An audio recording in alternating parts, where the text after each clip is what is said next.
Seguimos entonces conversando con Juan David Pérez Correas acerca del cambio climático. Les digo al comenzar que en un momento dado también Mahatma Gandhi dijo que la tierra es suficiente para todos, pero no para la voracidad de los consumidores que la habitan. Y eso fue muy importante. Ahora bien, ¿cómo sabemos, Juan David, cómo nos damos cuenta de que el clima está cambiando? Bueno, pues básicamente a través de las series climáticas, es decir, de los datos que vamos recogiendo en los diferentes observatorios meteorológicos. Por ejemplo, aquí en Cejín tenemos uno, y bueno, soy el encargado de recoger los datos.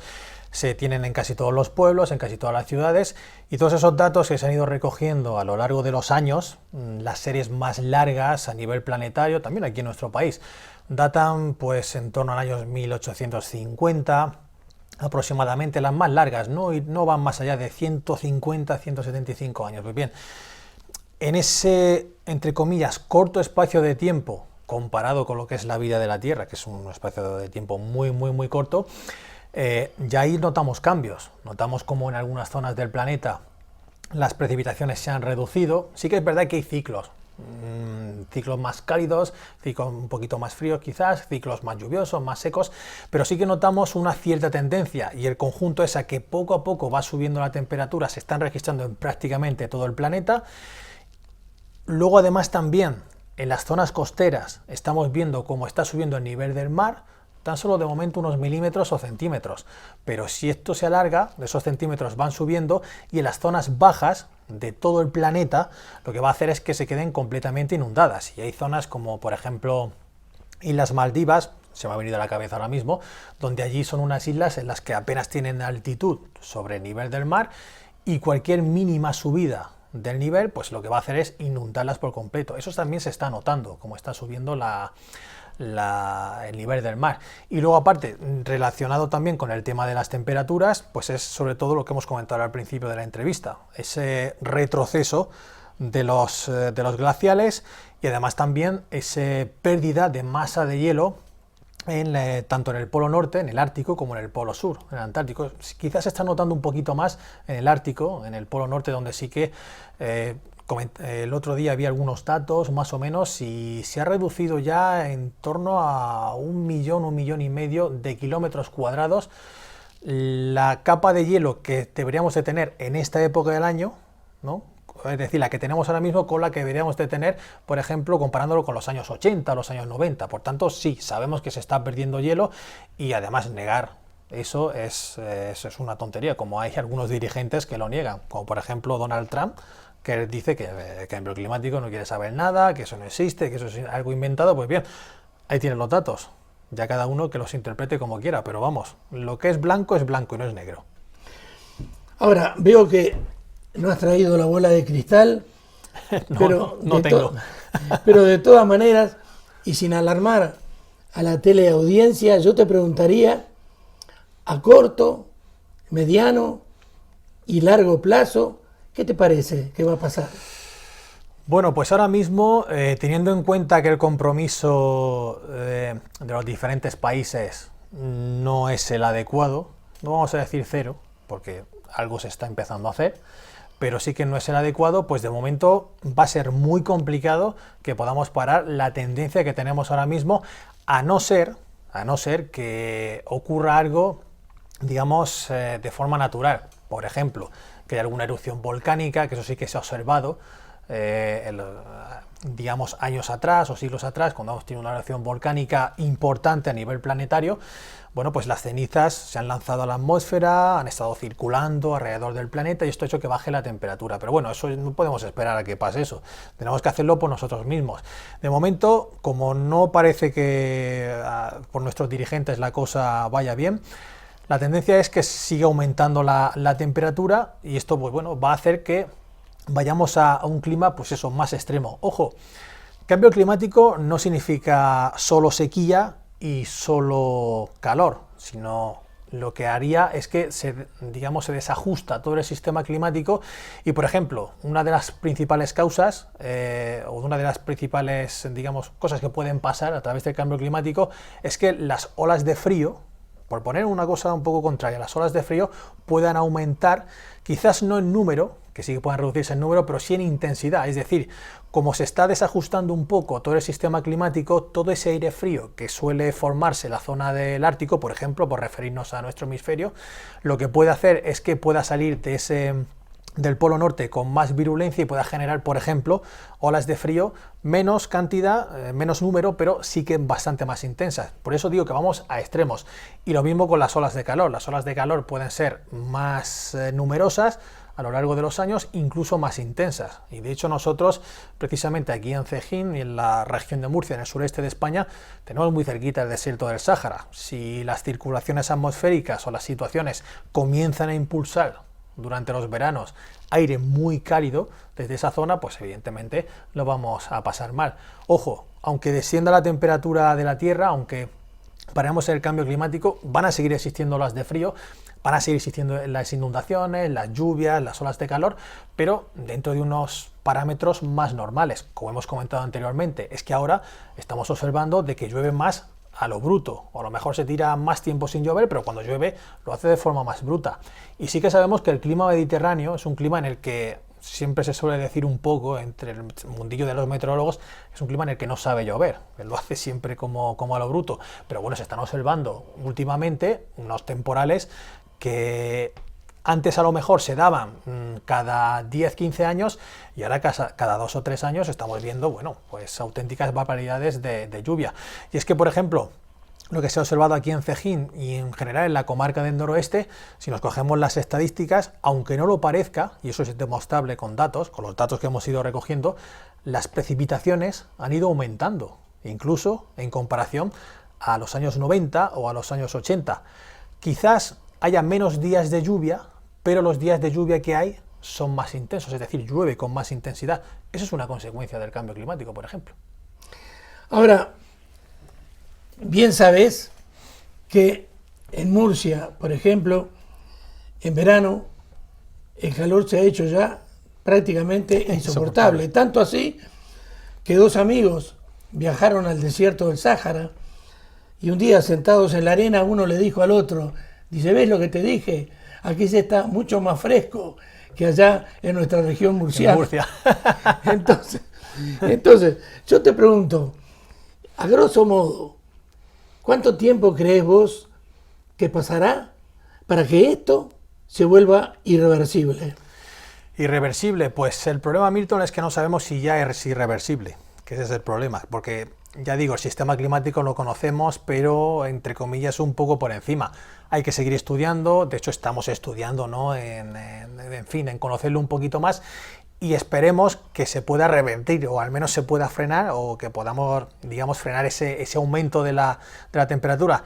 Ya no digo rebajarla, sino al menos que se mantenga y al menos que no vayamos un poquito más allá, pero esperemos que no hayamos ya llegado a un punto de no retorno. Pero ya digo, de momento es que con las emisiones de dióxido de carbono que se van a seguir emitiendo, que o se van a mantener o incluso van a aumentar probablemente, pues entonces esto no tiene demasiada solución. Ya digo, tienen que implicarse sobre todo los países más contaminantes para ir reduciendo poco a poco esas emisiones y al menos intentar frenar esa subida de la temperatura. Ya digo, temperatura ya fluctuando con el paso de los años. Habrá años un poquito más cálidos, un poquito más fríos, pero lo que pasa es que los años más cálidos cada vez son más frecuentes y los años fríos son menos frecuentes. Por eso, poco a poco, vamos a ir escalando. Pero ya digo, de momento en el futuro, la tendencia, al menos en los años estos venideros, tenemos hablando a lo mejor de 10, 15, 20, 30 años, pues no se le ve mucho cambio a lo que tenemos ahora mismo, o incluso empeorando.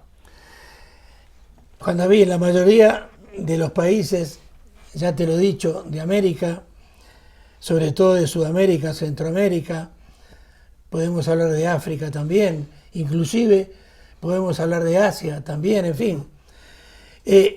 Las instituciones, puedo dar fe, que no están haciendo nada al respecto.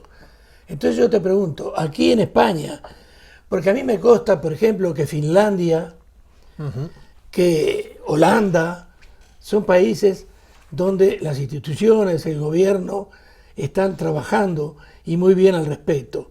España, a través de su gobierno, a través de sus instituciones, ¿qué está haciendo? Bueno, se han visto pequeños gestos, sobre todo a la hora de ir reduciendo poco a poco las emisiones. El impuesto al sol parece que se tiende a eliminar, parece que van a ir poco a poco las energías renovables, es decir, que las vayamos utilizando más. Bueno, parece que la cosa puede ir evolucionando bien por ahí, pero necesitamos que eso se produzca a más velocidad, no de forma tan lenta como está ocurriendo, sino hace falta reconvertir la industria y sobre todo utilizando medios de transporte más ecológicos. Pero es verdad que tampoco se facilita. Por ejemplo, ahora mismo comprarse un coche eléctrico que no contamina nada o contaminaría menos, para entendernos, no directamente el coche, sino la electricidad que nosotros necesitamos. Pero claro, ¿quién se compra un coche eléctrico? Milton, son muy caros. En fin, todo hay que irlo poco a poco adaptando para que también a nivel personal vayamos poco a poco reduciendo esa emisión. En principio, pues sí, algo se está comenzando a hacer, pero ya digo, de forma muy lenta. El cambio climático, todo este proceso va más rápido que nosotros vamos poniéndole solución. Por tanto, hay que acelerar un poco en esas soluciones para intentar revertirlo lo máximo posible. Y sobre todo en el tema de la educación, porque bien es verdad que debería de ponerse en los colegios y en los institutos una asignatura, igual que vemos otras y tal, que sea cambio climático.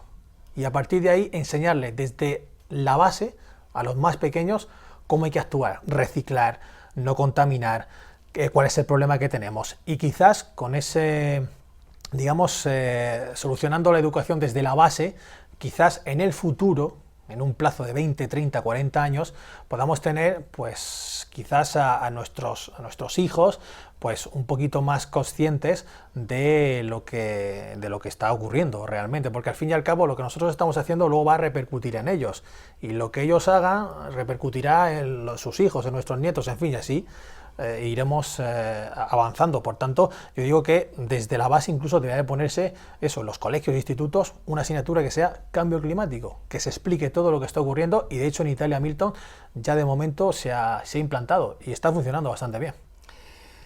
De todas maneras, Juan David, sigo pensando que las grandes multinacionales, mañana se puede decir, o un gobierno, Brasil por ejemplo, que no se deforesta más el Amazonas, es imposible, es una utopía. Si mañana una persona inventa el que los coches funcionen solamente con agua, están los que producen la gasolina, el gasoil, entonces evidentemente es una utopía. Pero de todas maneras, como decís vos, algo se ha hecho. Por ejemplo, explicarle a la gente qué es el protocolo de Kioto. Bueno, el protocolo de Kioto es algo que se nombra mucho, pero que no es ni mucho menos nuevo. Es algo que viene ya de muchos años, de los años, creo, finales de los 70, principios de los 80. Bueno, se acordó entre todos los países reunirse. Cuando ya comenzaron a notarse las primeras evidencias de que algo estaba cambiando, pues bueno, reunirse entre todos y tomar medidas. De hecho, las últimas cumbres del clima vienen de ahí, del protocolo de Kioto. Es un protocolo en el cual se pusieron unas bases y los países deberían, o mejor dicho, se comprometieron a hacer, bueno, reducir las emisiones, los contaminantes y tal, aunque poco se ha hecho. Se habla mucho del protocolo de Kioto, pero poco se ha hecho de ese protocolo de Kioto. Y por eso se están haciendo estas cumbres del clima que se vienen realizando. La última la tuvimos en Madrid, iba a realizarse en Chile, pero bueno, creo que hubo algunos problemas y al final se eligió como sede aquí en Madrid, pero luego vemos que sí, se reúnen los dirigentes, se reúnen los mandatarios de diferentes países, pero Milton, no hay compromiso y sigue primando más los intereses, lo que has comentado, multinacionales, es el tema del petróleo, que sí que no interesa quitarlo, en fin, siempre priman los intereses sobre todo eso y al final las pocas medidas que se adoptan, porque es que la verdad es que son pocas, casi todas acaban en papel mojado. Y por tanto, pues no avanzamos, estamos siempre en un punto estancado o avanzamos pero de forma muy lenta, pero el tema del cambio climático nos come terreno, es decir, nosotros avanzamos en las medidas mucho más lento que lo que el clima está cambiando y eso es lo que hay que que cambiar la mentalidad y sobre todo, pues eso, es que al fin y al cabo nos estamos contaminando nosotros mismos, que volvemos a lo mismo de antes. No nos estamos cargando la Tierra y luego nos vamos a otro planeta, es que no podemos irnos a otro sitio. No podemos irnos a vivir a la Luna, no podemos irnos a vivir a Marte, no, tenemos que vivir aquí, porque es nuestra casa, es nuestro planeta, y igual que con nosotros vamos a nuestra casa y no queremos que la casa esté pues llena de humo, o llena de plástico, o llena de suciedad, pues lo mismo. La Tierra es nuestra casa, la casa de todos, de unos 7.000 millones de habitantes, que tenemos que cuidar, pero es que no se cuida. Y, por ejemplo, como bien has comentado, en países del norte de Europa, como por ejemplo Finlandia, Suecia, Noruega, sobre todo los países escandinavos, sí que tienen mucha conciencia medioambiental y sí que cuidan mucho su entorno. Pero claro, Milton, ¿de qué nos sirve estar cuidando un trozo del planeta, mientras que por otro lado nos estamos cargando, a lo mejor conservamos un 20% y nos cargamos un 80%, que al fin y al cabo ese 80% se va a comer al otro tanto por ciento, en fin, que es que tienen que ser medidas al unísono, todos a la vez, y además que sean medidas evidentemente comprometidas. Has hablado, Juan David, de algunas consecuencias del cambio climático y hablaste en un momento dado, hablaste algo acerca del derretimiento de los polos. Uh-huh. ¿Cuál es la consecuencia entonces que nos produce el derretimiento de los polos? Bueno, tiene varias consecuencias. Una de las principales, por un lado, lo hemos comentado al principio, es que cuanto menos capa de hielo, criosfera que se llama, que es digamos la parte de la Tierra, lo que es el hielo, cuando menos hielo tengamos, menos vamos a reflejar esa radiación solar que nos llega. Por tanto, al reflejar menos esa radiación solar, la Tierra absorbe más temperatura, sube la temperatura, se derrite más el hielo, en fin, que es un círculo vicioso que va a ser difícil de parar por un lado. Por otro también, Milton, todo ese hielo que tenemos, si nos referimos al Polo Norte, al Ártico, que es el que nos pilla, digamos, más cerca, todo eso es agua dulce, porque el agua cuando se congela expulsa la sal. Y el agua que vemos en el polo, porque al fin y al cabo el Polo Norte es un casquete polar, pero es un océano, debajo no hay tierra. Igual que pasa, bueno, a diferencia, mejor dicho, que pasa en la Antártida sí es un continente. Tenemos debajo de ese hielo, igual que pasa en Groenlandia, hay tierra. Pero no, en el océano Ártico, que es el Polo Norte, debajo hay agua. ¿Qué pasa? Que toda ese agua dulce lo que está yendo es de forma demasiado rápida a los océanos. Y también hay que comentar que, bueno, seguro que muchos de nuestros espectadores lo saben, pues hay unas corrientes oceánicas que se van moviendo, que van redistribuyendo el agua a lo largo del planeta. El agua más cálida la llevan hacia el norte y el agua más fría la llevan hacia el sur, ¿no? Para que todo el sistema climático no entre en colapso, ¿no? Para intentar buscar el equilibrio. Pues bien, toda esa agua dulce que está entrando de forma repentina a los océanos, pues está modificando las corrientes oceánicas. Y, por ejemplo, la corriente que hace que Europa, la fachada atlántica de Europa, digamos que tenga un clima relativamente suave, como por ejemplo el sur de Noruega, toda la zona de las Islas Británicas, es la corriente del Golfo, que nos llega desde América y luego nos traslada agua más o menos templada desde el Caribe y nos llega a nosotros y hace que esa parte de Europa, la fachada, digamos, occidental del continente, sea un clima relativamente templado. ¿Qué pasa? Y toda ese agua que se está colando por la zona de Groenlandia, de la fusión de los hielos, pues está haciendo que esa corriente pues vaya como desacelerando, vaya perdiendo fuerza, y eso lo que puede hacer es que, por ejemplo, fácilmente puedan bajar masas de aire frío desde el norte, desde el Polo Norte, y puedan llegar a Europa. Es decir, lo que estábamos comentando anteriormente, cambio climático no quiere decir que vengan más olas de calor y que vengan más días de calor, sino que además también puede hacer que, aunque tengamos menos días de frío, ese frío sea mucho más repentino y mucho más intenso. En fin, es un círculo vicioso, Milton, que si vamos enlazando una cosa con otra, no terminaremos nunca, porque todo tiene consecuencias en la Tierra. ¿Qué pasa? Ya lo has dicho de alguna manera, pero cuando se calienta la atmósfera.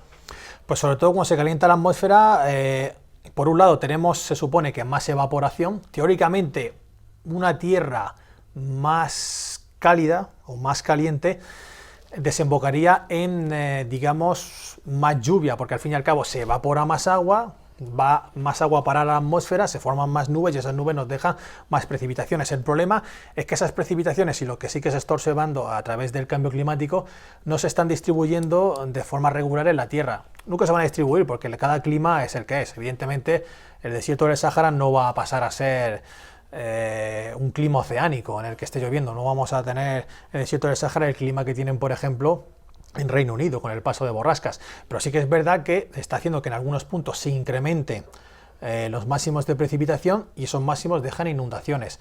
Por otro también, aguas más cálidas, porque también no solo se calienta la tierra, sino también se calientan los mares y océanos. Están notando esa subida, esa fiebre que tiene, digamos, entre comillas, la tierra, también la están notando los océanos.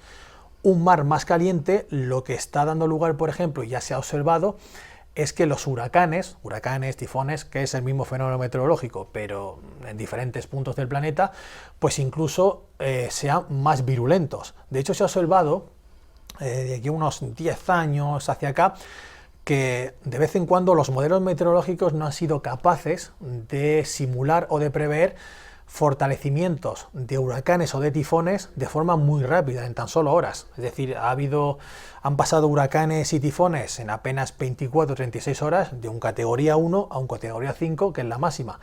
Es decir, que todo eso, sobre todo, viene a colación de que un mar más caliente puede alimentar más esos fenómenos meteorológicos y, al fin y al cabo, esos fenómenos meteorológicos, allá donde toquen tierra, pues la van a liar más. No es lo mismo que toque tierra un huracán categoría 1 o 2 que un huracán categoría 5. Y eso lo hemos visto ya, por ejemplo, en Estados Unidos, que curiosamente es uno de los países que su dirigente político, Donald Trump, dice que no existe el cambio climático y luego, sin embargo, luego le golpea.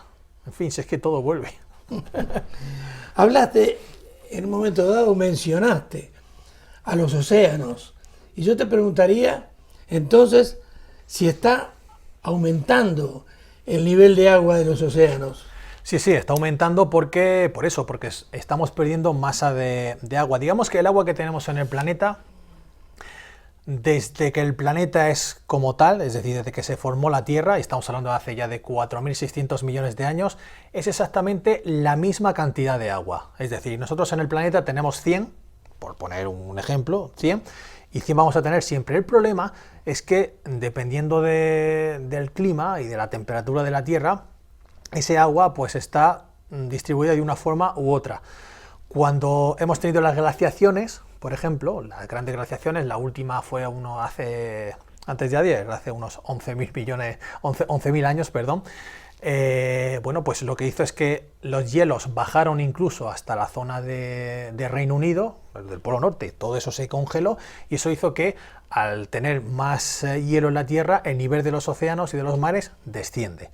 ¿Qué pasa? Que como está aumentando la temperatura y estamos perdiendo masa de hielo, pues toda ese agua que está congelada pasa al océano y esto lo que hace es que vuelva a subir, que no es algo tampoco nuevo, que ha habido periodos en la Tierra en los que la temperatura ha sido incluso más alta que la que tenemos ahora mismo, además incluso estando ya el ser humano en la Tierra ha sido más alta y también el nivel del océano ha sido más alto, pero sobre todo lo que más preocupa es que esa subida se está produciendo de forma bastante acelerada y por tanto las zonas más llanas del planeta, caso por ejemplo de Países Bajos, de Holanda, ya no se llama Holanda, ya desde el 1 de enero se llama Países Bajos, pues bueno, van a tener muchísimos problemas porque gran parte de ese país está por debajo del nivel del mar. Allí tienen unos diques que contienen el mar, pero claro, si el nivel del mar va subiendo, al final va a inundar muchas de esas tierras. Y ya no digo solo Países Bajos,